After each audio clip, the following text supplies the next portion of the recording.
Kamusta mga kapatid? Biyahe tayong pauwi galing ng Cavite sa Naik. Dito na tayo sa papasok ng Cavitex. Mas malapit dito, ito yung pinaka mabilis na ruta papuntang Maynila. Yun nga lang, magbabayad tayo ng toll. Okay lang, mabilis naman. Nakakamangha din yung Cavite mga kapatid. Maliban sa napakayaman nilang kultura, magaling silang mag-alaga ng mga lumang makina dito. Yan yung mga minibus na bumibiyahe dito, dekadang taon na ang nakalilipas. Tumatakbo pa rin. Napakagaling nila mag-alaga.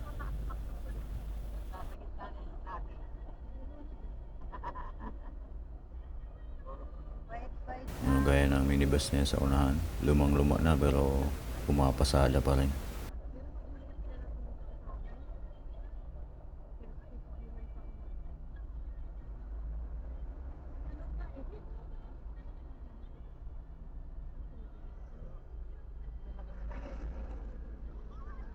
Ito na mga kapatid, dito sa Cavitex, pasok tayo. Dapat po naka-seatbelt at hindi tayo overloaded. Bawal din po magkalat ng basura dito. At bawal din po ang smoke belching na sasakyan. Dapat po hindi mausok. Mahuhuli tayo pag ganyan. Masakit sa bulsang matikitan.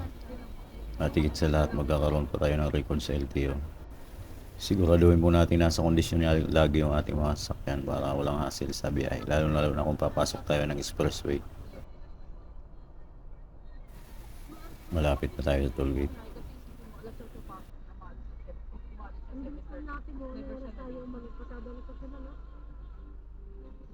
Ito yung Unalto toll gate mga kapatid.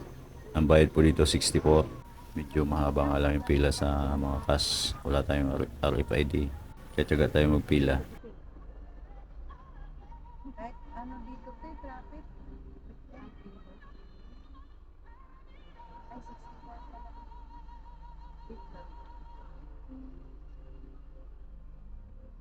Anong gagawin nila pag tumakbo ka dyan? Hindi, na-direct yung mga to.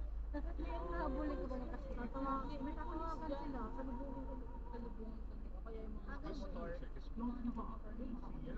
Parang markup. Makaiwang-wang ka. Kaya siguro bawal ako mag-usap. Pero na.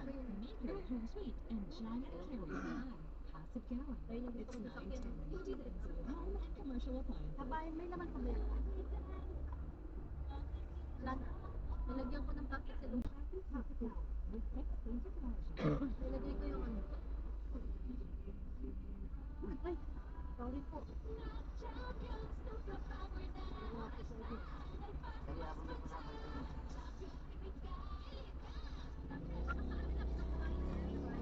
May pa tayo dito sa may RFID line. Pwede daw sabi ng gwardiya.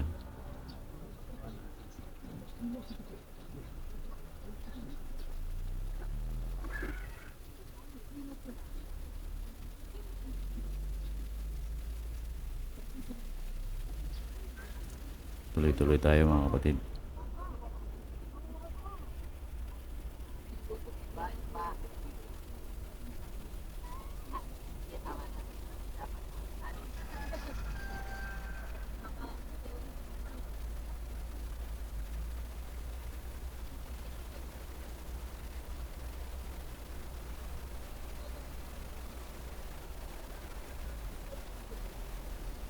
Dito lang tayo sa pinaka outermost lane. Hindi tayo magpapatakbo ng mabilis.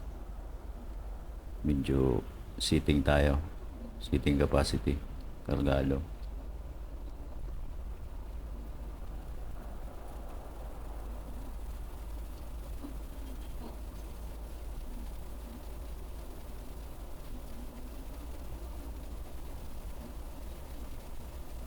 Ingat lang.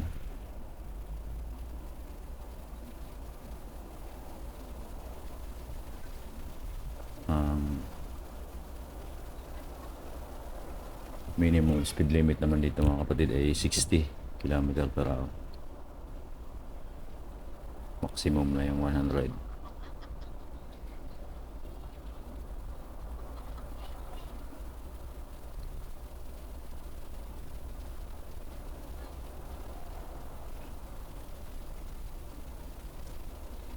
Bundot lang muna tayo dito sa mabagal na truck. Then pag may pagkakataon na mag-overtake, overtake tayo. Yan, gaya niya libre. Tirahin na natin.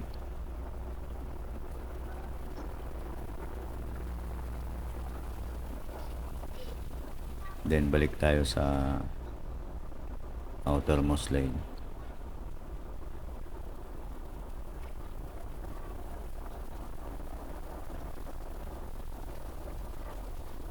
Chill drive lang tayo para sigurado. Hindi naman tayo nagmamadali, kailangan makawi tayo ng ligtas.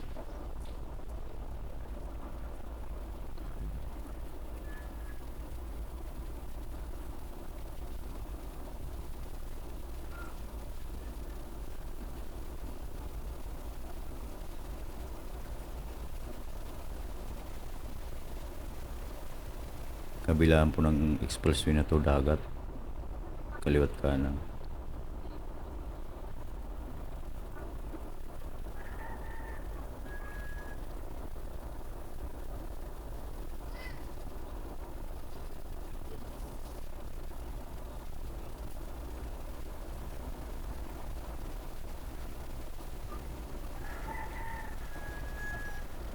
Mga maximum 30 minutes siguro nasa Taguig na tayo.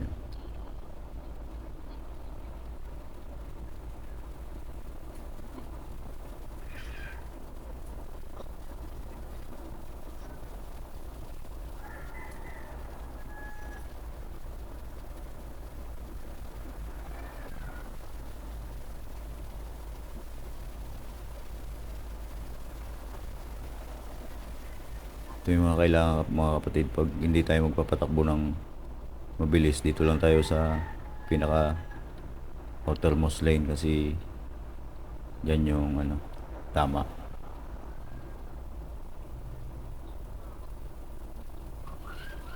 Pag overtaking, di doon ka sa left. Gusto mag-overtake. Ganyan ang ginagawa ng ibang sasakyan.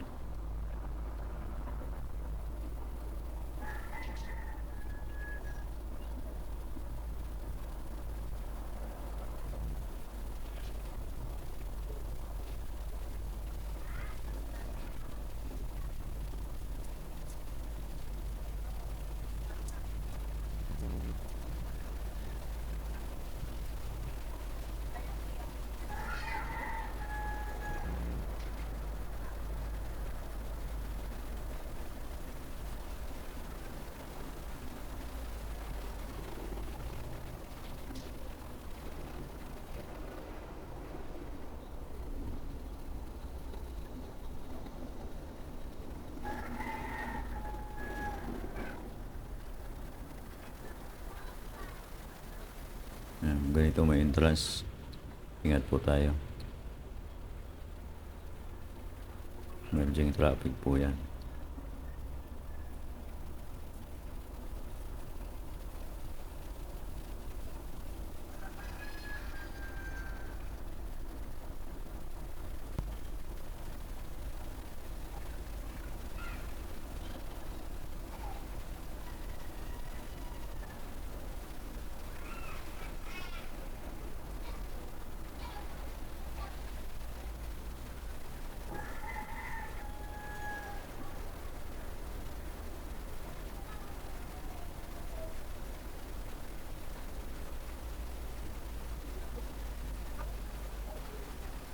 Para sa akin, mas sipang dumaan sa mga expressway kasi sa sa service road. Doon maraming sagian, gitgitan. Dito maluwag.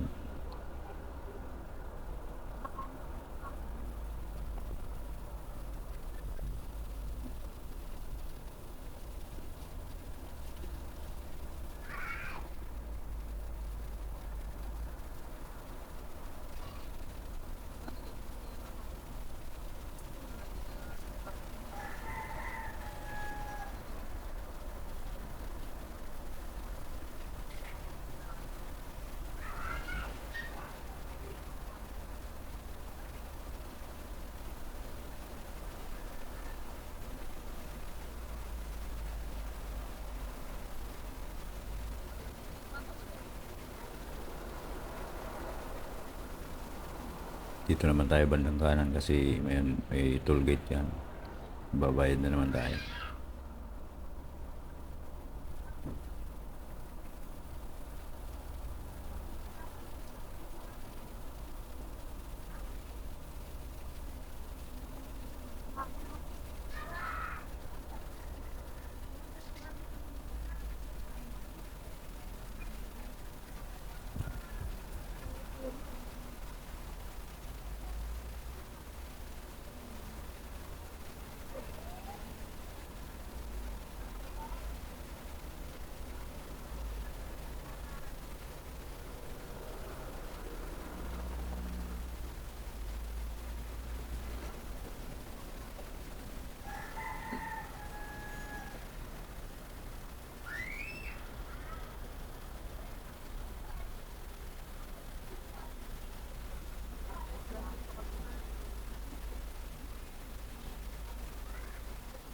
Medyo mahaba yung pila sa cash.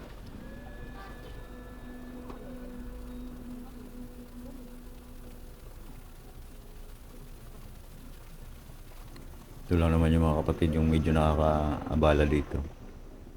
Pag maraming sasakyan, mahaba yung pila.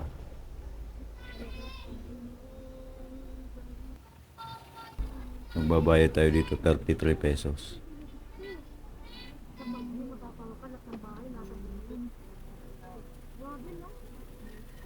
Historical place nila yun. May bundok nila yun. Ba nag-strawberry farm kaya? Pangalan naman yun? Nababa na. 600 per head doon. Grabe yung bahay doon. Wala, pag may bundok ka na makita, may nag-umpisa na magbahay. May bundok din na halos sa natin. Pag ito na mga aman na nakikita. Medyo mahaba, may sumingit pa sa unahan.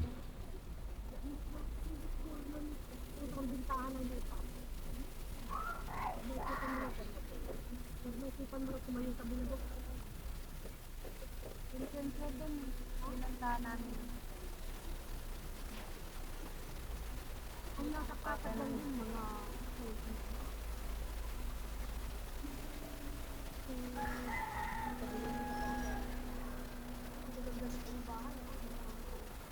Pag gano'n may sumisingit, pagbigyan natin.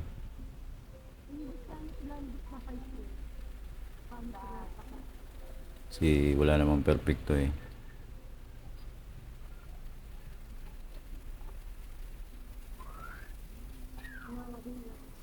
Hanggang tayo din nagkakamali din sa mga ganyan.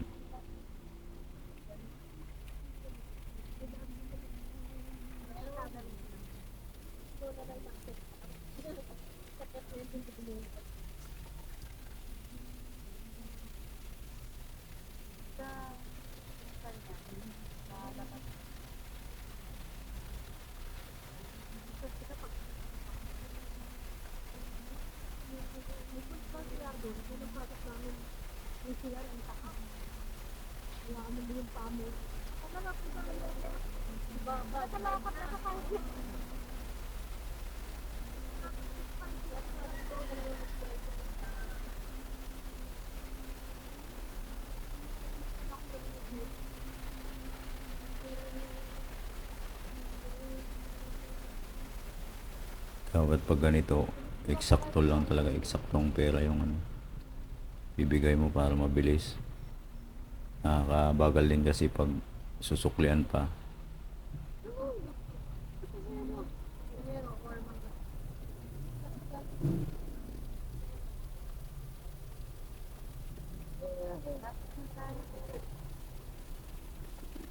Sa dagdag na alalahanin din sa teller.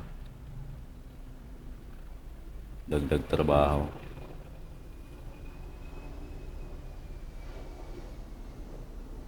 Mas mainam yung sakto lang talaga.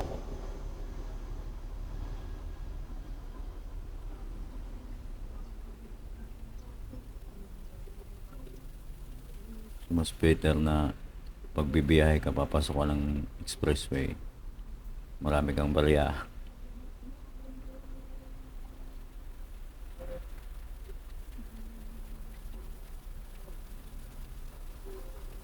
Para walang hassle.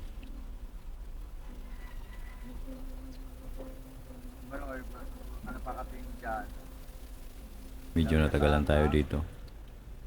Ilang minuto din yung kinain.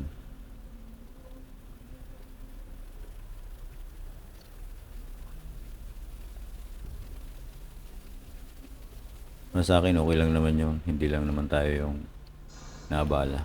Marami naman. Sa pagbibiyahe kailangan talaga ng mahabang pasensya.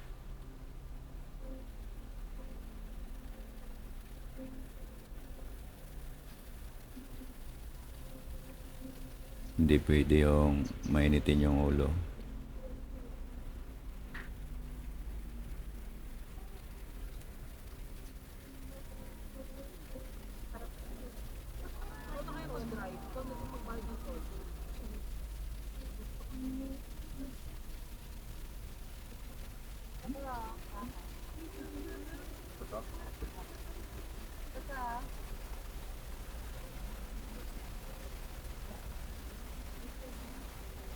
Yan, tayo na susunod mga kapatid.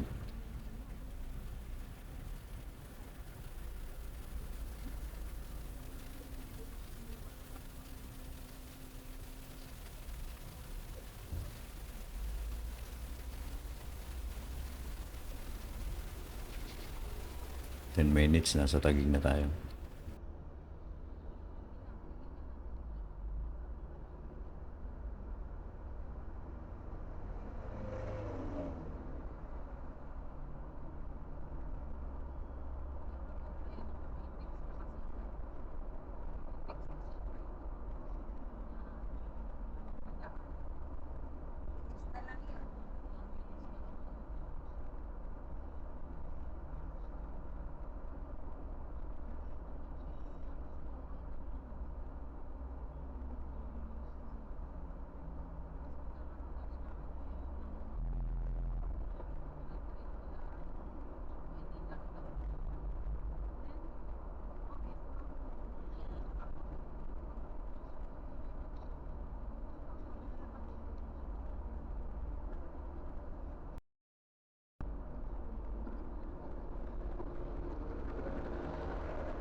Kaya mag-anak din, isa-isang gumamit na.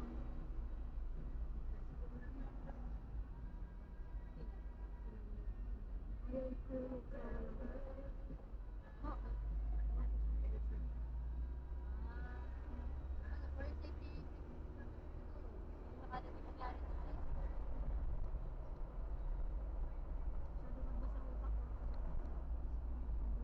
Ano ka ba? Yung safety purposes naman.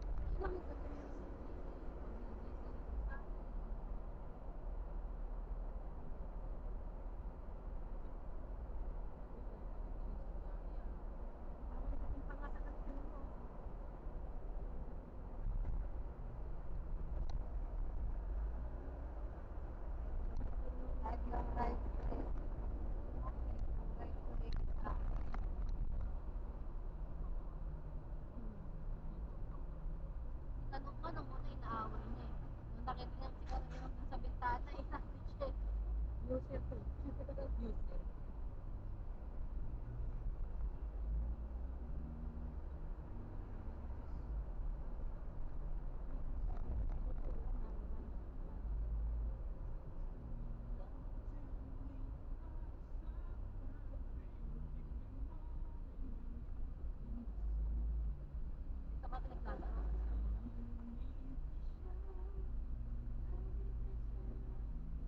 Lufthansa. Ito ako dadaan. Ano namin yung temper namin yung Lufthansa. Gandang airline ko. Ay, gandang airline. And I don't really know what comes next. I'm just doing my best, even though I'm so stressed out. Everything just feels like a test that I fail, so depressed when